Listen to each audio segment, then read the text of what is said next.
2 மகன்களுடன் தனிமையில் வாடும் ஆர்த்தி. ஆனா ரவி என்ன செய்திருக்காரு பாருங்க. ரவி மோகன் ஆர்த்தி தம்பதி டைவர்ஸ் நியூஸ் கடந்த சில மாசங்களுக்கு முன்ன ஹாட் டாபிக்கா இருந்து அப்படியே ஃபேட் அவுட் ஆச்சு. அது இப்ப மறுபடியும் ட்ரெண்டிங் ஆக காரணம் ரவியும் பாடகி கெனிஷாவும் ஐசாரி கணேஷ் மகள் கல்யாணத்துக்கு ஜோடியா வந்ததுதான். இதனால கொதிச்சு போன ரவியோட மனைவி ஆர்த்தி ஒரு நீண்ட அறிக்கையை வெளியிட்டு, நான் எதுக்கும் அழமாட்டேன், 2 மகன்களுக்கு அம்மாவா ஒரு அப்பாவை கிடைக்க வைக்க உறுதியா இருப்பேன்னு பல எமோஷனலான விஷயங்களை பதிவிட்டிருக்காங்க. மேலும் அன்னைய தினம் அன்னைக்கு 2 மகன்களோட தனியா இருக்கிற போட்டோஸ் அண்ட் வீடியோஸை ஷேர் பண்ணி தங்களோட தனிமையை வெளிப்படுத்தினாங்க. ஆக்சுவலி ஆர்த்தியை விட ரவி கிட்ட தான் 2 மகன்களும் ரொம்ப அட்டாச்சா இருந்ததை நம்ம பார்த்திருக்கோம். ஆனா இப்ப ரவி அப்படியே அவங்கள கை கழுவி விட்ட மாதிரி தெரியுது. பாடகி கெனிஷாவோடையும் ஷூட்டிங் ஸ்பாட்லயும் ரொம்ப அவைலபிளா இருக்கார்.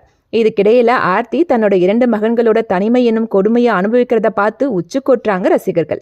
மொத்தத்துல கெனிஷாவுக்கும் எனக்கும் இடையில எதுவும் இல்லைன்னு சொன்ன அவரே ஜோடி போட்டு வெளியே சுத்துறதால ரசிகர்கள் மத்தியில பேரை கெடுத்துக்கிட்டார். அதோட பல பிரபலங்கள் ஆர்த்திக்கு தான் சப்போர்ட்டா இருக்காங்க.